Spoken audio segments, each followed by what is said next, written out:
Olá, bom dia. No Brasil inteiro tem aumentado o número de casos de violência contra idosos. No Maranhão, no ano passado, foram registrados 630 casos pela Defensoria Pública do Estado. E só este mês de janeiro deste ano já foram 75 casos, quer dizer, mais de um caso por dia. Por que o aumento dessa violência? O que está acontecendo? É sobre isso que nós vamos falar no café de hoje. E quem veio tomar café comigo para falar um pouco sobre esse assunto foi o defensor público Vinícius Gula Reis, que é do Núcleo de Defesa do Idoso e da Saúde da Pessoa Idosa da Defensoria Pública do Estado. Bom dia, doutor. Bom dia, Elda. Bom dia, telespectadores da TV Assembleia. Seja bem-vindo. Obrigado. Esse número de 75 casos em janeiro deste ano, não é um número muito alto ou está dentro, vamos dizer, está dentro dos padrões normais da Defensoria? Infelizmente, a gente percebe, Elda, um viés de alta nesses números, né? Ano após ano, depois da pandemia principalmente. A gente percebe que, infelizmente, grande parte dessa violência contra a pessoa idosa, ela acontece no próprio ambiente familiar. Os próprios familiares, às vezes, eles estão envolvidos ali naquelas principais demandas, como, por exemplo, a violência psicológica, o abuso patrimonial. É muito comum aquelas pessoas que se utilizam daquele idoso para ficar, de alguma forma, com seus vencimentos, com sua aposentadoria, com seus benefícios, e até mesmo violência física, que, infelizmente, a gente ainda percebe que acontece bastante. A violência patrimonial, ela vem crescendo com essa questão de empréstimo, de consignados, dessa coisa toda, ela tem crescido mesmo? Tem crescido, a gente percebe que a Defensoria atende diariamente através do núcleo do consumidor essas demandas, e essas demandas também elas estão em viés de alta junto à Defensoria Pública. Eu tive lendo uns dados que da pandemia para cá já chega a ser registrado 60% de alta no caso de registros de qualquer tipo de violência contra o idoso. Aqui o Maranhão reflete essa realidade, então? Reflete, infelizmente. No ano passado a Defensoria atendeu 630, alguma coisa nesse sentido de casos de violência realmente contra o idoso. Estamos falando aqui de idosos em situação realmente de risco social nos termos do Estatuto do Idoso. Idosos em abandono, em abandono psicológico, idosos vítimas de violência física, idosos vítimas até mesmo de autonegligência. O próprio idoso, às vezes, ele se autonegligencia por algum motivo. E só em janeiro desse ano nós já tivemos 75 casos registrados.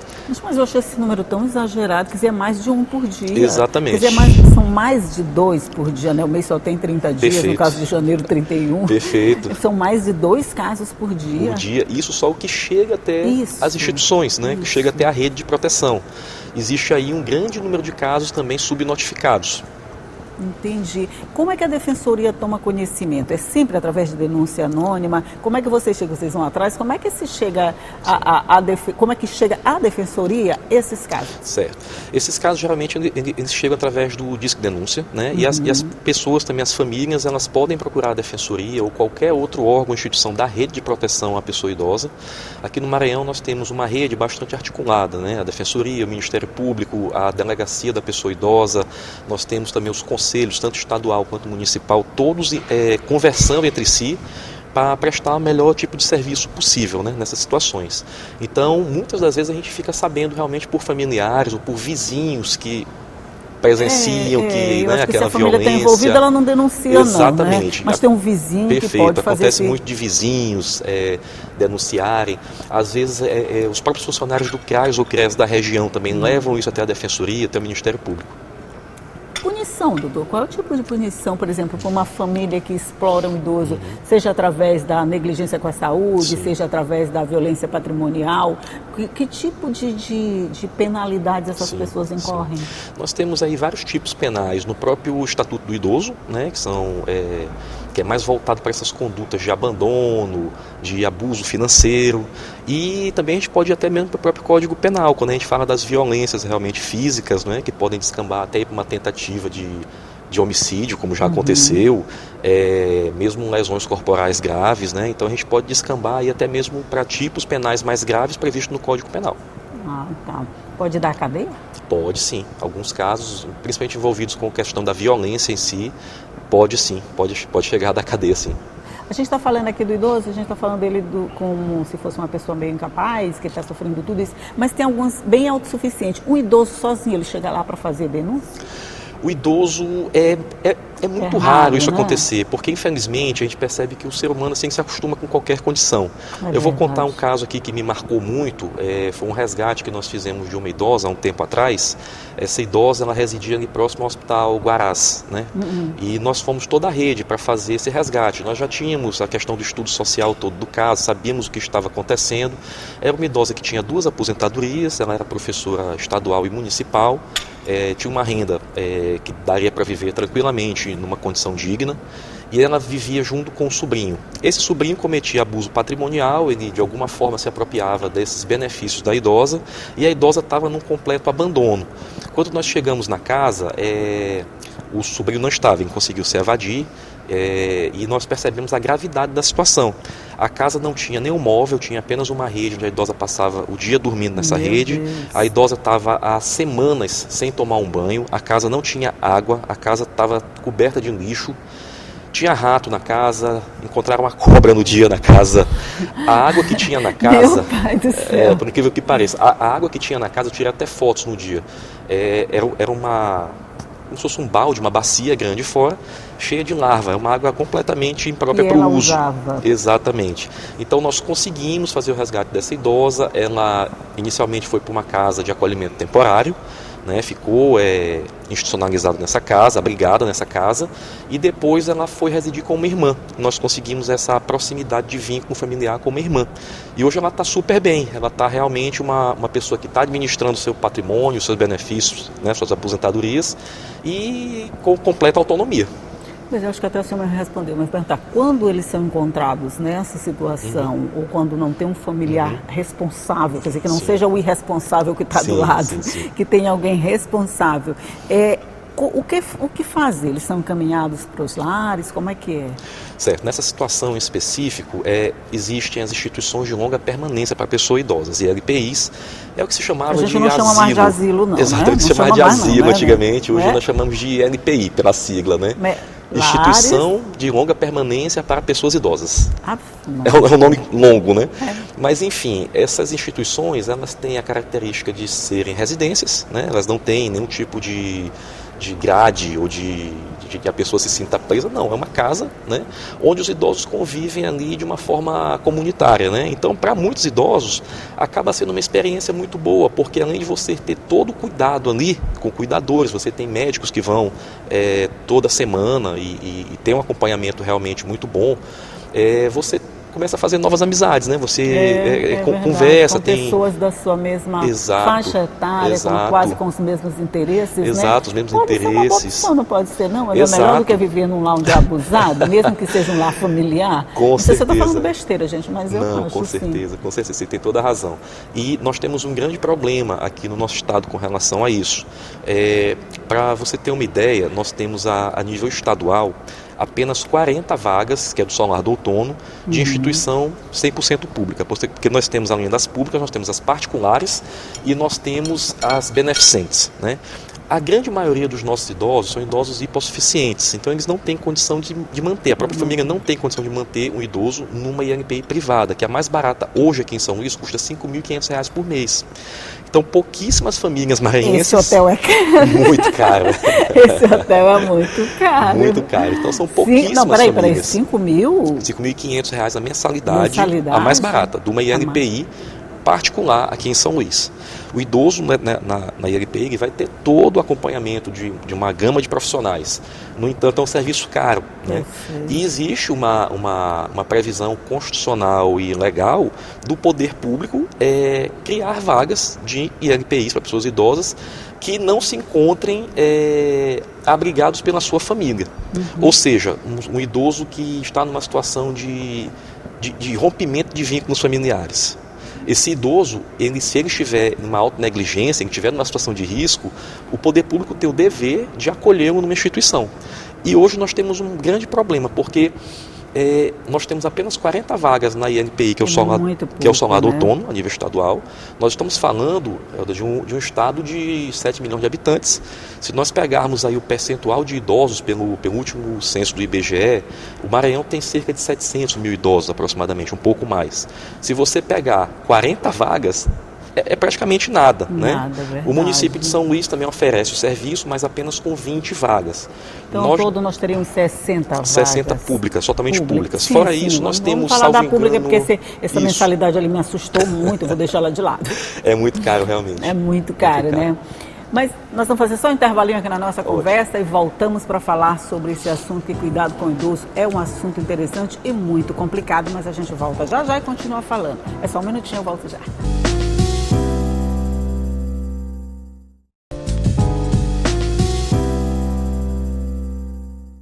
Já estamos de volta conversando aqui sobre as ações da Defensoria Pública na defesa do idoso, seja violência, seja integridade, seja de qualquer forma de amparo que seja dado a esse idoso. Eu estou conversando aqui com o doutor Vinícius Goulart, que é defensor público.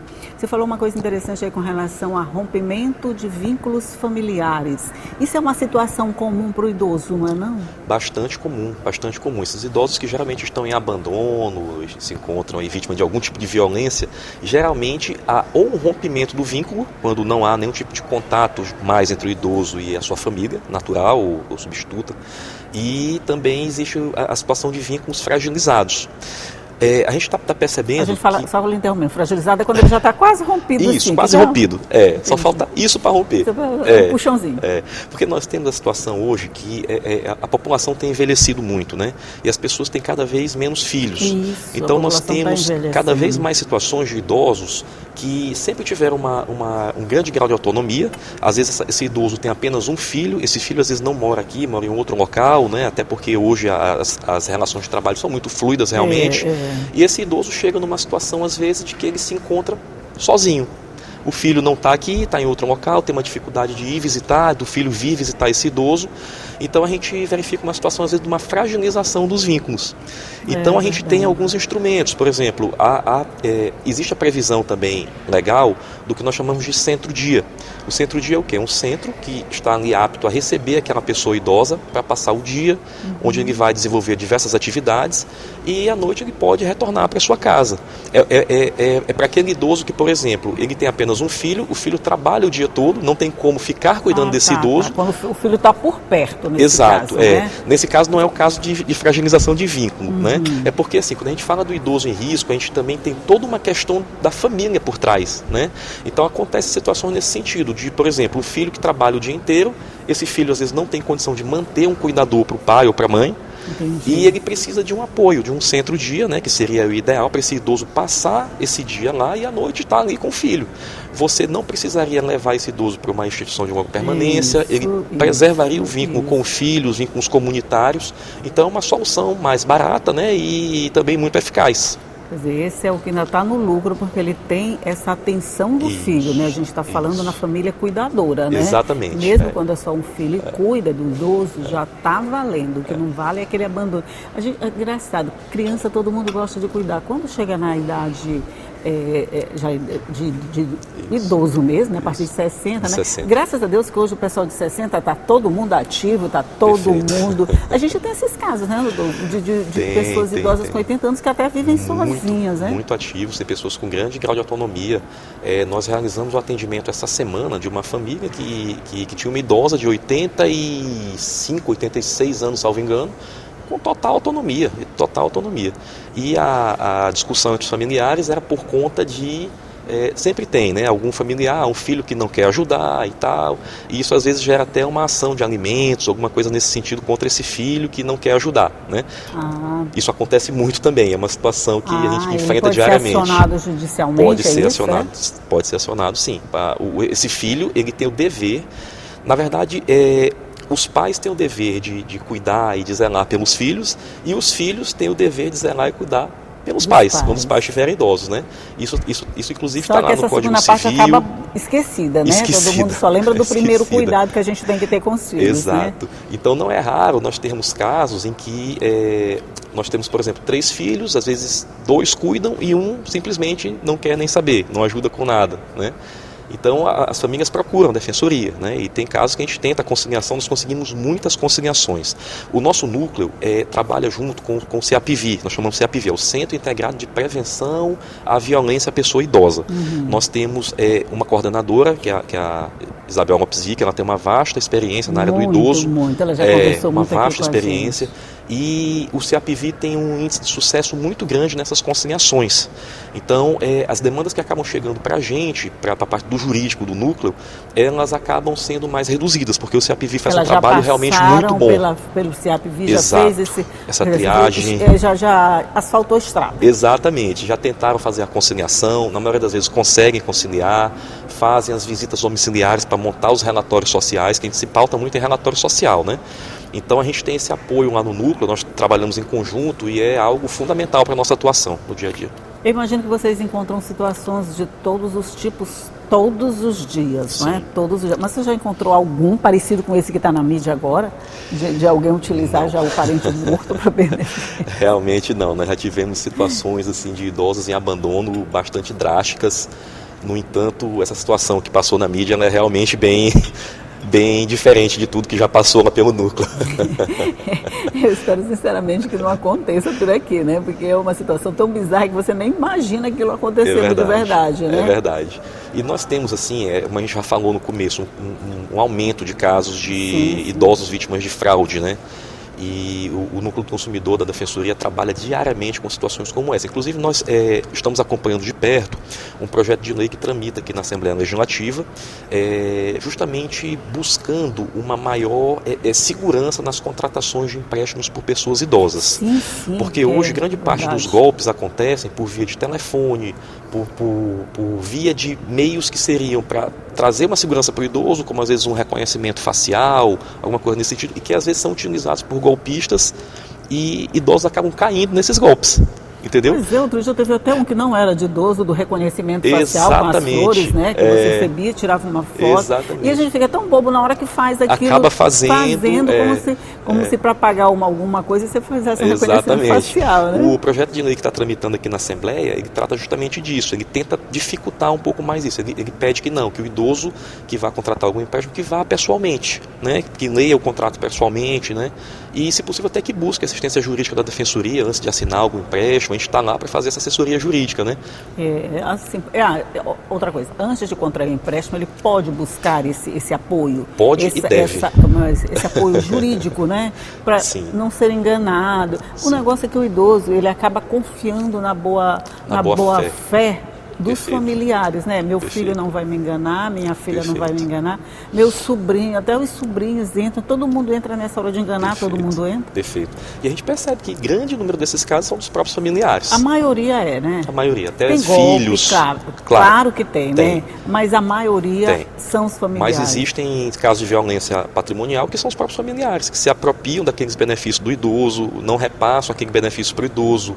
Aí o idoso não consegue administrar os seus bens, né? E o idoso, às vezes, com plena autonomia. Nós estamos falando de idosos com autonomia. Quando ele está com plena autonomia. Você recebeu uma denúncia do próprio idoso chegando lá para reclamar?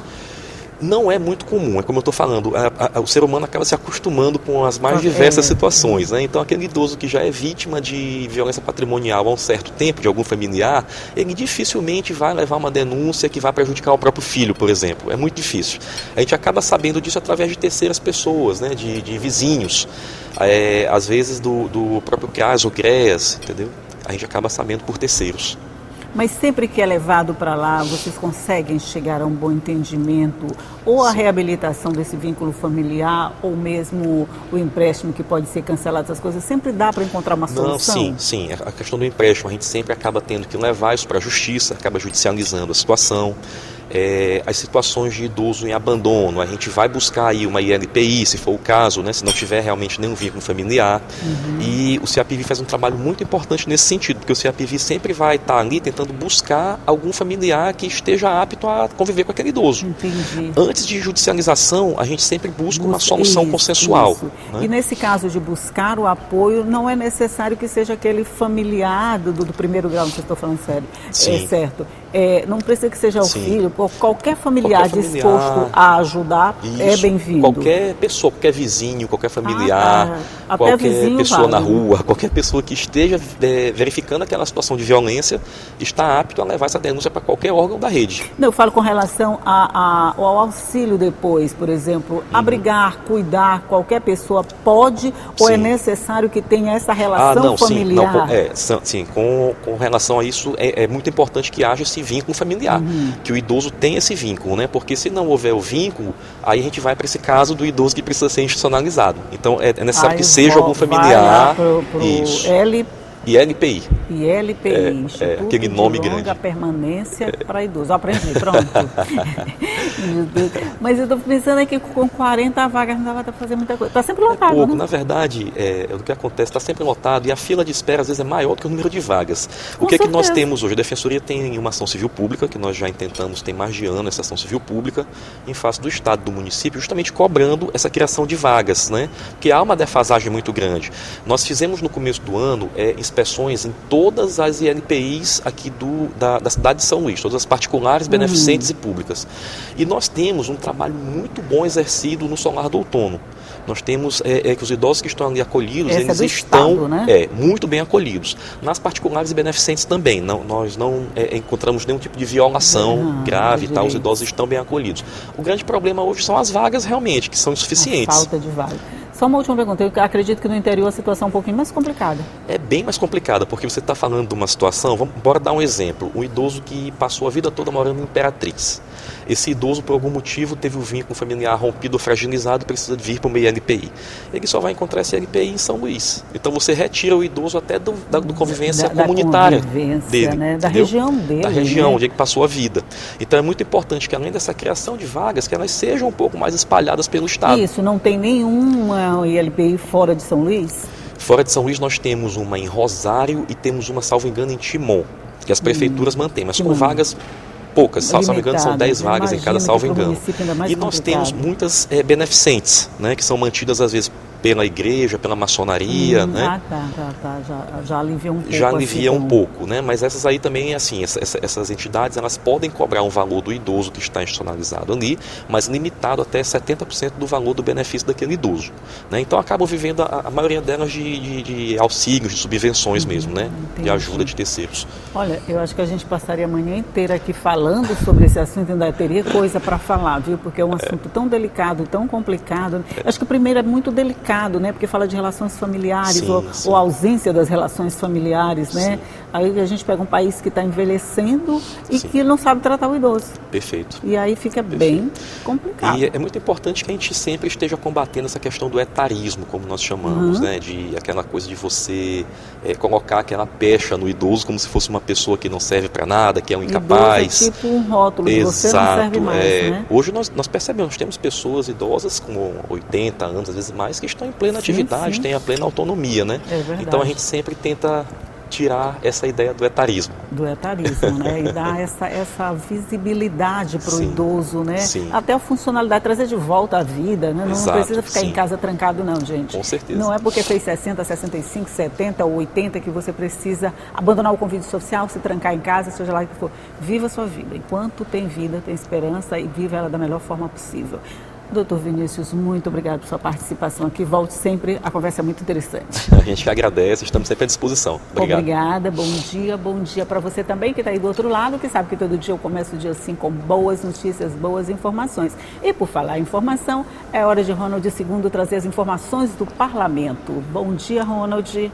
Muito bom dia, minha amiga Elda Borges. Estou por aqui no estúdio da Rádio Assembleia com o Diário da Manhã, no intervalo da nossa programação pela 96.9 FM.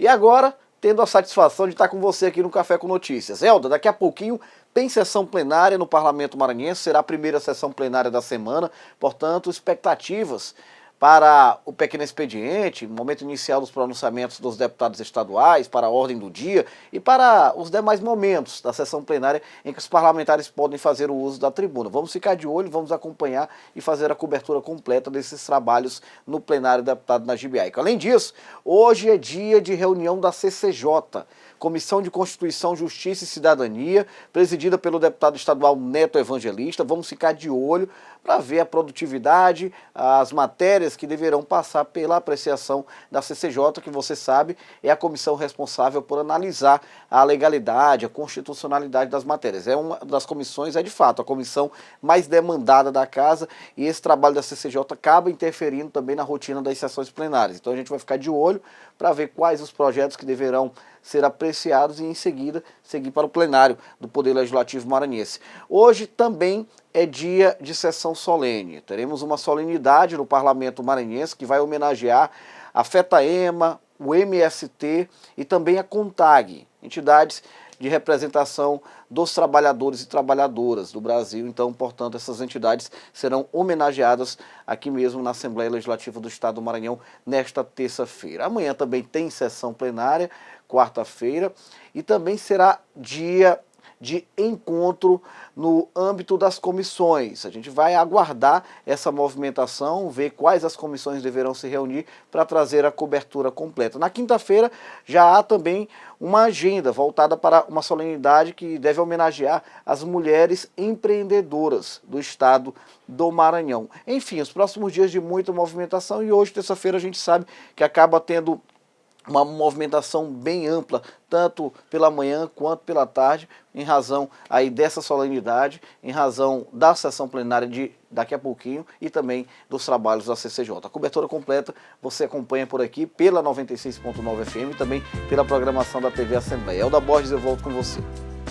Obrigada, Ronald. Obrigada a você. Bom dia a todos. Tchau e até a próxima.